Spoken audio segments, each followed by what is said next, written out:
Coming up on the Q30 Newscast, learn about Quinnipiac's recent housing issues and see student opinions on it. SGA held its annual debate between executive board candidates, and a Quinnipiac student planted flowers as part of a project to honor Holocaust victims. Also, get a look at a new local barbershop on Whitney Avenue. All that and more coming up on the Q30 Newscast.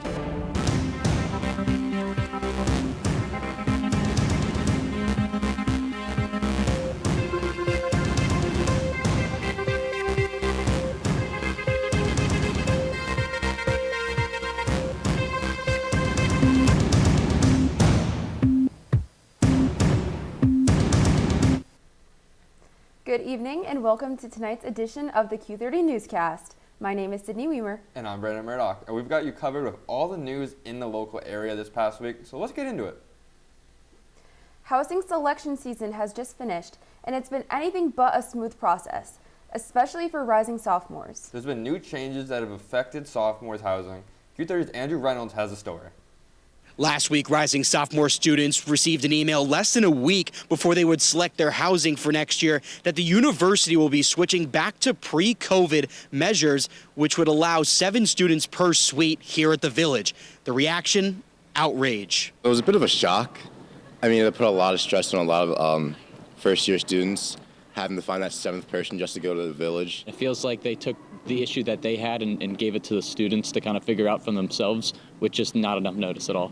In the email, the students on April 7th, Associate Director of Housing Melissa Karapitis wrote, quote, "In the past 3 years, we have seen an increase in the number of students submitting housing contracts. This year, we had a much higher percentage of 93.4% compared to 88 of first-year students wishing to be in housing, resulting in 100 more students than anticipated submitted contracts." Going on to say, quote, "Each suite in the Village will now include a triple room and 2 doubles and will house 7 students in the suites," end quote. Quinnipiac Chief Experience Officer Tom Ellett talked to student media earlier this week to elaborate more on the changes. So we had 4 options. 1, look at hotels. 2, create a waiting list, or the Hill and the Village to be triples as they were from 2006 to 2019. Oh, okay. They were constructed, I believe, I wasn't here, to be triples. And so, of course, nobody knows that.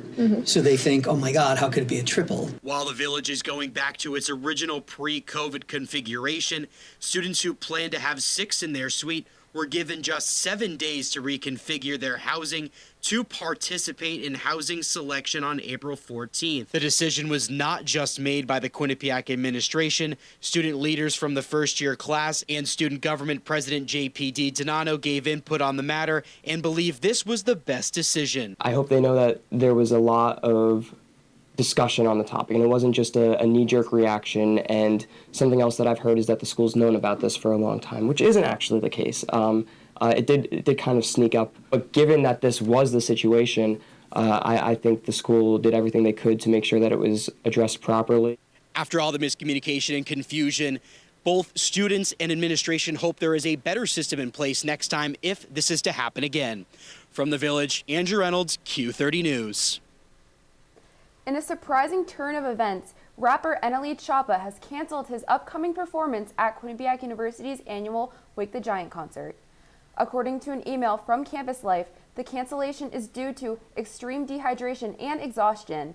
Eneli Chapa's management team stated that he is prioritizing his health, leading him to withdraw from Wake the Giant as well as other college performances this spring. The Office of Student Life is collaborating with the Student Programming Board to arrange an alternative plan for the concert. Students who have already purchased tickets will have the option to attend the rescheduled event or request a refund once a new performer is announced. Stay tuned for further updates on the Replacement Act and additional details as they become available. We want to be as transparent as possible with the student body. Our goal is just to let everyone know things as soon as we possibly can. As soon as contracts are signed and we have people booked, we will let students know. A Quinnipiac University fraternity has been temporarily suspended from Greek life. Quinnipiac's chapter of Delta Chi has been temporarily suspended effective Monday due to an ongoing investigation of alleged misconduct.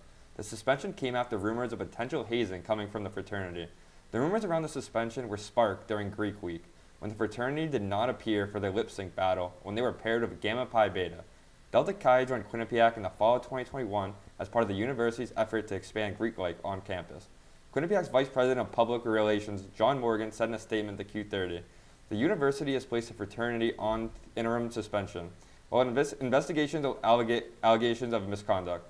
We are committed to fostering a safe, respectful community, and the well-being of our students remains our highest priority. As this is the ongoing process, the university will not comment further at this time. On Monday night, SGA held their debates for the president position and the rest of E-Board. The winners were announced late last night, but Q30's Miranda Patorti has more on the final stage of the race.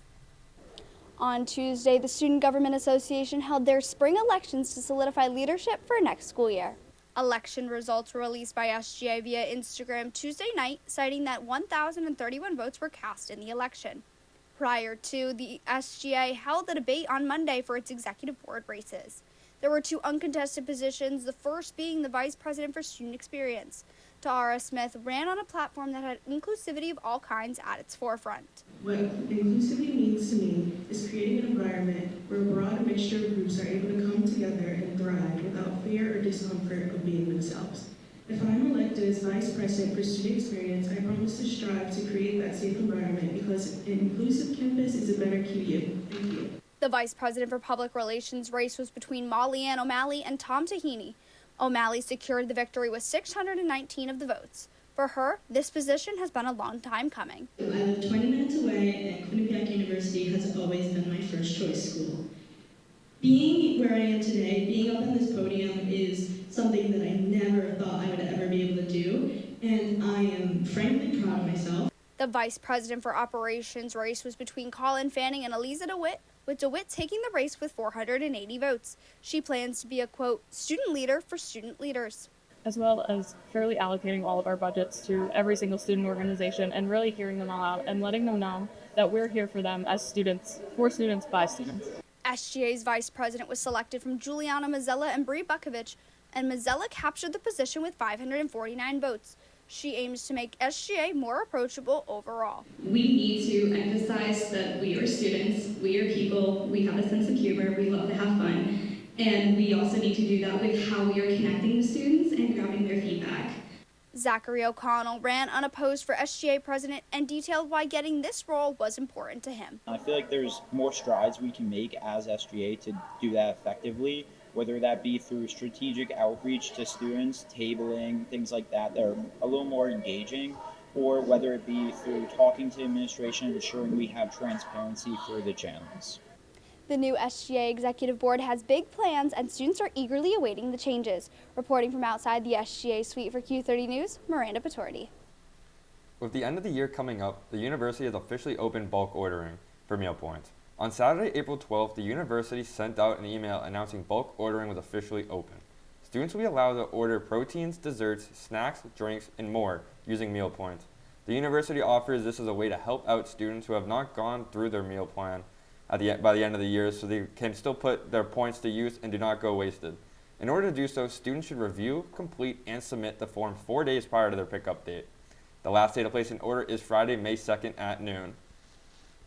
Quinnipiac's class of 2025 is getting ready to walk, and yesterday, the commencement fair made sure they're all set. Students stopped by the recreation center to pick up their caps and gowns, confirm their ceremony info, and check out other senior events. University staff were also on hand to answer last-minute questions. Commencement weekend kicks off May 9th, with ceremonies running through the 11th. Congrats, Bobcats, you're almost there. You know what, Brandon? With all this rain and wind recently, I'm starting to wonder what the weather will be like for the commute home for Easter break.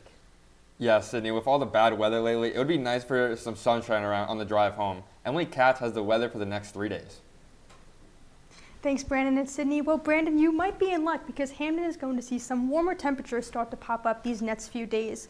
Starting off today, we had another one of those Connecticut cloudy days with a high of 50 and a low of 36. But moving on to tomorrow, you're going to see that sun come out again with a high of 61 and a low of 39. And then Friday, unfortunately, the clouds will come back again, but the sun is not going away just yet, getting a little bit warmer with a high of 63 and a low of 52. Well, that's all I have for now, but stay tuned for later in the show where I will be giving you your full 7-day report. But for now, the Q30 Newscast will be back after this quick break.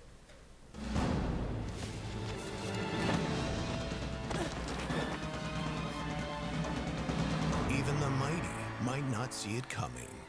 It's prediabetes, and it captures 1 in 3 adults. But you can escape. Take the 1-minute prediabetes risk test to know where you stand and prevent or delay type 2 diabetes. Be your own hero on smartphones everywhere at doihaveprediabetes.org. Here at Sports Pause, we like to have balance between having fun and working hard. Sometimes that competition we cover gets into our producing.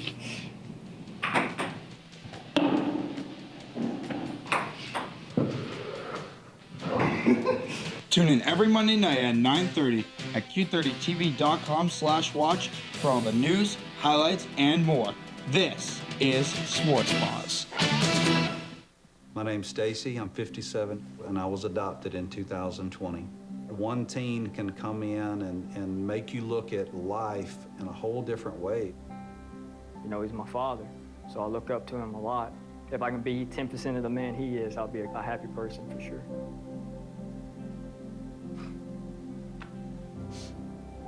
Learn about adopting a teen from foster care. You can't imagine the reward. Visit adoptuskids.org. This past Tuesday, Quinnipiac's creative writing series continued with a special appearance by John Manuel Arias, the Costa Rican-American author of the national bestseller, Where Was the Fire? The event included a reading and Q&A session, followed by a book signing. It was free and open to the public, offering students and community members a chance to engage with a rising voice in the contemporary fiction. The event was sponsored by QU English, the College of Arts and Sciences, and the Student Government Association. Over the weekend, Quinnipiac's Car Club was back in action for the annual Spring Car Show on Sunday. Quinnipiac University's Car Club held their 7th annual car show from 9 a.m. to 4 p.m. at the Rocky Top Student Center parking lot in front of the M&T Bank Arena. The event consisted of food trucks, vendors, and plenty of competitions. Competitions were not just exclusive for cars, as bikes were also allowed for judging. There was a $15 entry fee for all cars that participated. The club announced that a portion of the proceeds received from the event will go to the Seymour Pink Foundation. It's always nice to hear when freshmen get involved in the campus community, and one first year in particular has taken it upon herself to recognize Holocaust victims on campus. Q30's Jack Bergman has a story on how the student used flowers to make an impactful tribute. Quinnipiac students are constantly striving for a better future, and these daffodils served as a symbol of hope. First year Jennifer Bloom brought a new tradition to campus by leading other students and staff to plant daffodils at the Quinnipiac Alumni House. It's through the Daffodil Project, a worldwide organization, and their goal is to plant 1.5 million daffodils in honor of the 1.5 million children who perished during the Holocaust. And this organization is something that I'm really passionate about and I wanted to bring to Quinnipiac. As a first year, in her first 2 months of college, Bloom made an immediate impact, already starting to pursue her goals. Towards the beginning of the fall semester, I wrote President Judy Olian and asked her how to make this a possibility, and she connected me with the right administration who can make this happen. Quinnipiac contributed 500 flowers to the cause, but Bloom was fortunate to have an entire community working by her side. Definitely something to this level takes a lot of planning and responsibilities divided between people, and it's definitely not something one person can do on their own, and it really takes a village to do this, so I'm very appreciative to everyone who helped out. The village worked diligently in the fall, and now that spring has sprung, we can all see their work come to life. It was really heartwarming to see everyone come together and want to help in an organization like this, and my hope for this project is that people will see the flowers and be inspired to be an upstander and really stand up for everyone in the community and just see the flowers and realize that there's hope for the future and just respect everyone, no matter who they are. The team hopes to increase the number of daffodils here at the Alumni House heading into next year. Reporting for Q30 News, I'm Jack Bergman. Quinnipiac University's latest national poll reveals deep concerns over President Trump's proposed tariffs. 39% of voters are reported to approve of how Trump has been handling trade matters, while 55% of voters say they disapprove of how he's been handling trade. Trump's tariffs will have both short and long-term impacts, with 41% of voters saying they believe the tariffs will help the economy long-term, and 53% claiming they think the tariffs will eventually result in damage. Trump's overall approval rating stands at 41%, with popular areas of disapproval centering on issues like the economy, trade, and immigration. Now moving on from the Quinnipiac community to our national government, where there's been lots of momentum recently. There always seems to be something new every single day. Jason Salio has more about what's been going on. Thanks, Sydney and Brandon. I have lots of political updates regarding recent circulation in the federal government since last week, so let's get right into it. Nayib Bukele, the president of El Salvador, met with President Trump Monday. The two discussed the issue of a falsely deported Maryland resident who is currently in an El Salvador prison. Bukele said that he has no ability and no plans to return the man. This comes after the Supreme Court ruled that the Trump administration must help to return the man since he's supposed to be protected from deportation. President Trump expressed that Bukele has been helping the administration a lot, claiming that he would like to start sending American criminals to El Salvador prisons if it's within the law. Continuing on with federal policies, some Democrats think that insider trading may have been involved in President Trump's new tariffs. The questioning began when Trump made a statement on social media claiming it was a good time to buy, with stocks rising after the pause on his tariffs later that day. Democratic New Jersey Senator Cory Booker argued that the matter should be investigated. A letter was sent to the head of the Securities and Exchange Commission requesting an investigation. Whether the investigation will happen is currently unknown. Taking a look at federal funding concerns, on Monday, President Trump announced a pause on over $2.2 billion in funding to Harvard University. The university refused a proposal by the Trump administration, which demanded that the school cut DEI programs, among other policies involving hiring and academics. The school's president, Alan Garber, expressed that the government has no right to say what the university can and can't teach in an email to faculty and students. Trump also announced the loss of a tax break on the school. Harvard is just one of many institutions being affected by anti-DEI demands. Well, Sydney and Brandon, that's all the news I had this week from the world of politics. Back to you guys at the desk. It's about time again to take our second break of the night, but when we come back, we'll have your full 7-day forecast and news on how climate change may impact allergies. We'll also be giving the update on national news, so don't go anywhere because we'll be right back. Can't believe you're doing this alone. I've done it before. I remember. You threw your back out. How you holding up? Hand me that board. Nothing wrong with getting help. I'm good.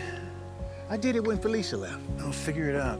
I know you will, but you don't have to do it alone. That's all I'm saying. If I promise to look into it, will you drop it and help me build this fence? Now you need my help. It can be a real pain sometimes, you know that? Mm-hmm. If you or a veteran you know needs support, don't wait. Reach out. Find resources at va.gov/reach. Do you enjoy debating Quinnipiac sports? That's all flash, no catch. She didn't net it in the back of the net. That's not even a goal. What are you doing pulling out rhymes? Pretty, that's like a crossover with a missed layup. Bobcat Breakdown is the place for you, with debate, analysis, and so much more. Mate Marinov. He is good, but oh man, is he bad. And that team is amazing. How do you not put Fairfield Women's College? Tune in to Bobcat Breakdown every Tuesday night at 9:30 p.m. on Q30TV.com/watch.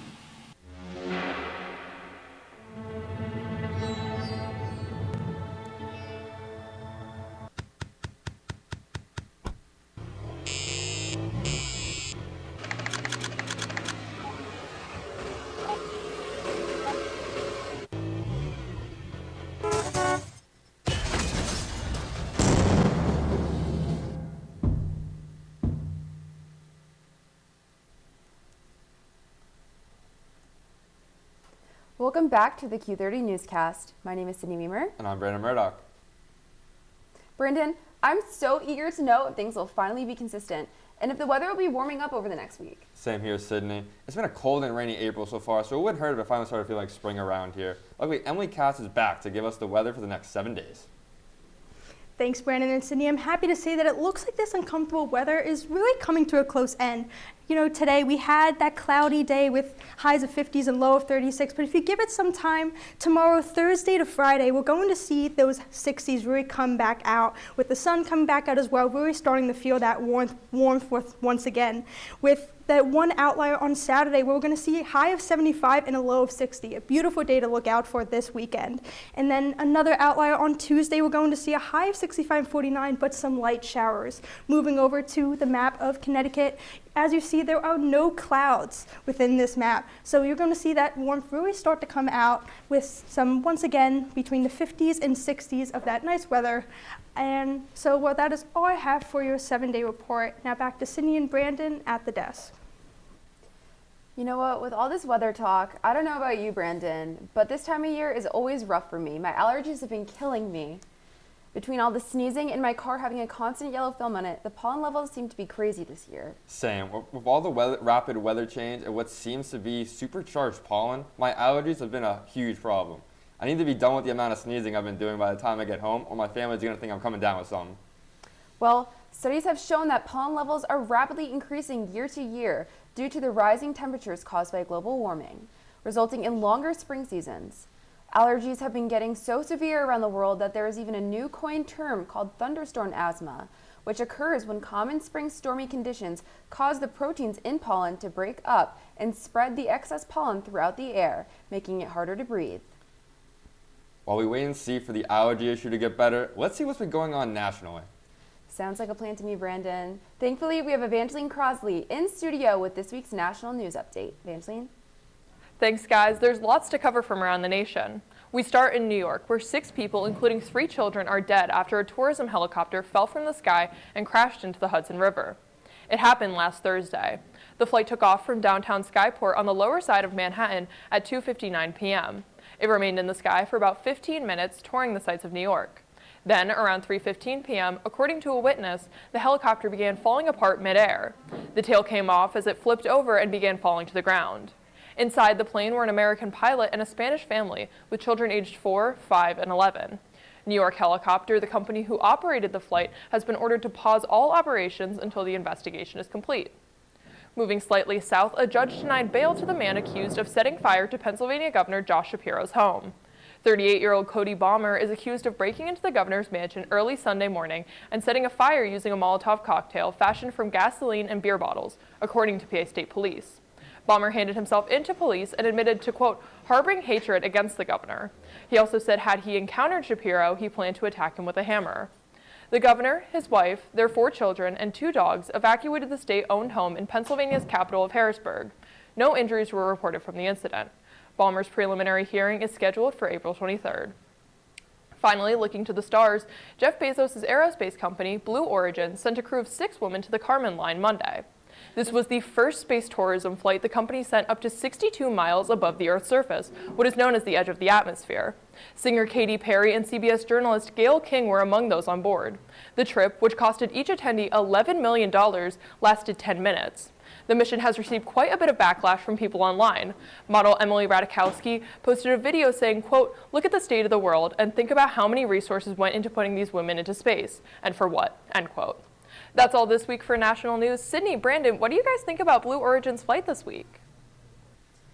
You know, I'm thrilled to hear about this. I love when mainstream celebrities get involved in trying new things other than what they're known for. It was definitely cool seeing celebrities go up to space. I can't say it was something I thought would ever happen, but here we are. Now, returning back to this space, unfortunately we have to take a quick break, but coming up we have your weekly sports update as well as a story about a local barbershop just across the street. We'll also be discussing this week's Bobcat Babble, where some interesting things found in Uber's annual Lost and Found Index. We'll be right back.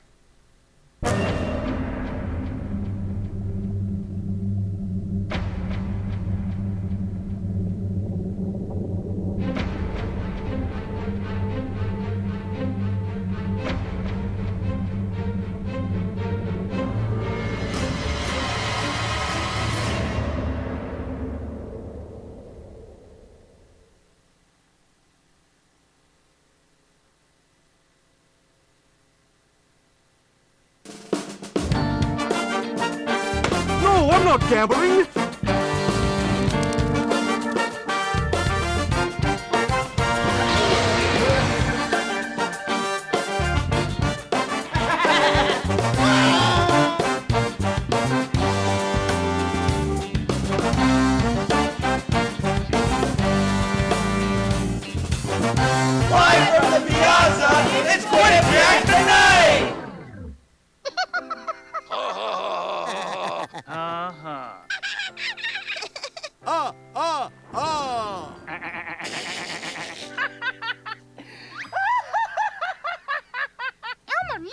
giggle, Elmo's mommy told him that laughing can help when you have a big feeling, like when you feel happy. Make sure to celebrate when you're happy and laugh it out. Love your mind. Welcome back to the Q30 Newscast. Now, I feel like a broken record saying this, but unfortunately, I lack in the sports department. With that said, I do love to hear about some Quinnipiac athletics. Yeah, it was an exciting weekend full of walk-offs and sweeps. Q30's Zach Stokinger has a scoop on how good it truly was. Thanks, guys. There was some big games in Quinnipiac sports this weekend, so let's get right to it. The baseball team was back in Hampton to take on a new MAC opponent in the Merrimack Warriors. The series would start with a doubleheader on Friday. In Game 1, the Bobcats would hold off the Warriors for a 7-5 victory as graduate student second baseman Johnny Knox led the way with 2 hits and 3 RBIs.